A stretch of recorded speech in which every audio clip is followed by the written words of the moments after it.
নমস্কার সবাইকে। কেমন আছেন সবাই? শীতের দিন পড়লে তো আমরা ফুলকপির তরকারি, ফুলকপি রোস্ট, ফুলকপি ভাপা কত কিছুই খাই, তাই না? আজ চিন্তা করলাম ফুলকপি দিয়ে একটা নতুন কিছু রান্না করা যাক।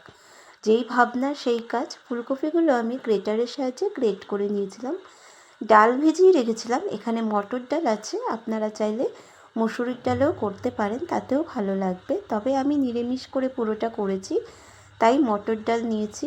ডালটা আমি নুন, হলুদ আর দুটো কাঁচা লঙ্কা দিয়ে বেটে নিয়েছি। তারপরে ডালটা আমি ফুলকপির সাথে মেখে নিয়ে এবার এটাকে ভেজে নেব। আমি রান্নাটার নাম যেহেতু ফুলকপির ধোকা দিয়েছি, তাই আমি বড়ার মতো করে ভাজলাম না। আমি একটু গোল করে এরকম চ্যাপ্টা করে ভেজে তারপরে কেটে কেটে নিয়েছি, মানে একটু শেপ দেওয়ার চেষ্টা করেছি। আর এইভাবে ভাজার জন্য কি হয়েছে জানেন তো, তেলটাও কম লেগেছে। এতগুলো বড়া ভাজতেও তো তেলটা অনেকটা লাগে, যতটা তেল কম খাওয়া যায় আর কি। যাই হোক, ওটা এদিকে ভাজা হচ্ছে, এইদিকে আমি একটা মশলা করে নেব। মশলার জন্য নিয়েছিলাম কাজু, চালমগজ, পোস্ত আর কাঁচা লঙ্কা, সাথে একটা টমেটোও বেটেছিলাম। আমি ফুলকপির ধোকাগুলো ভেজে নিয়ে কড়াইয়ে দিয়ে দিলাম সাদা তেল, দিলাম 4 টুকরো এলাচ আর সাদা জিরে ফোড়নে। দেখুন আমি কিন্তু এইভাবে একটু চ্যাপ্টা চ্যাপ্টা করে ভেজেছি, আপনারা চাইলে এটা বড়ার মতনও ভাজতে পারেন। জিরেটা ফোড়ন হয়ে গেলে আমি এখানে ওই বাটা মশলাটা দিয়ে দেব।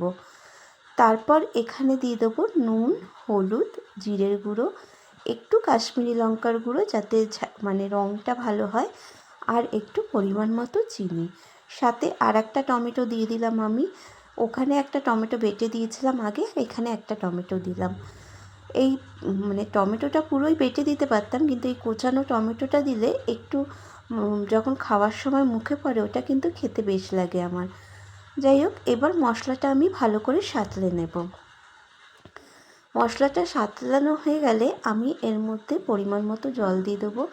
এই রান্নাটা কিন্তু গামাখা হবে, তার জন্য বেশি জল দেওয়ার দরকার নেই, অল্প জল দিলেই হবে। আর বড়াগুলো ঠিক নামানোর আগ মুহূর্তে দিতে হবে, নাহলে কিন্তু ভেঙে যাওয়ার ভয় থাকবে।